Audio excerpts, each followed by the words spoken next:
அவல் மிக்சர் செய்யலாம். 2 கப்பு அவலை போட்டு பொரிச்சு எடுத்துடலாம். பிளேட்டில் கொட்டிடலாம். பொட்டுக்கடலையும் நல்லா ஃப்ரை பண்ணிடலாம். பிளேட்டில் கொட்டிடலாம். 1/2 கப்பு வேர்க்கடலை நல்லா வறுபட்டுருச்சு. இதையும் பிளேட்டில் கொட்டிடலாம். 1/2 கப்பு கார்ன்ஃப்ளேக்ஸ் பிரிஞ்சிருச்சு. பிளேட்டில் கொட்டிடலாம். முந்திரி 1/4 கப்பு. முந்திரி நல்லா ஃப்ரை பண்ணியாச்சு. கொட்டிடலாம். கறிவேப்பிலை,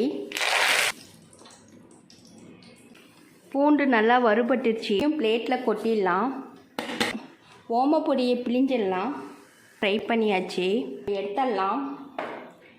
எல்லாத்தையும் பொரிச்சாச்சு. டீஸ்பூன் மஞ்சள் தூள், மிளகாய் தூள், தேவையான அளவு உப்பு, சாட் மசாலா நல்லா கலந்து விட்டுடலாம். அவல் மிக்சர் ரெடி ஆயிடுச்சு. இது போல் ட்ரை பண்ணி பாருங்கள். தேங்க்யூ.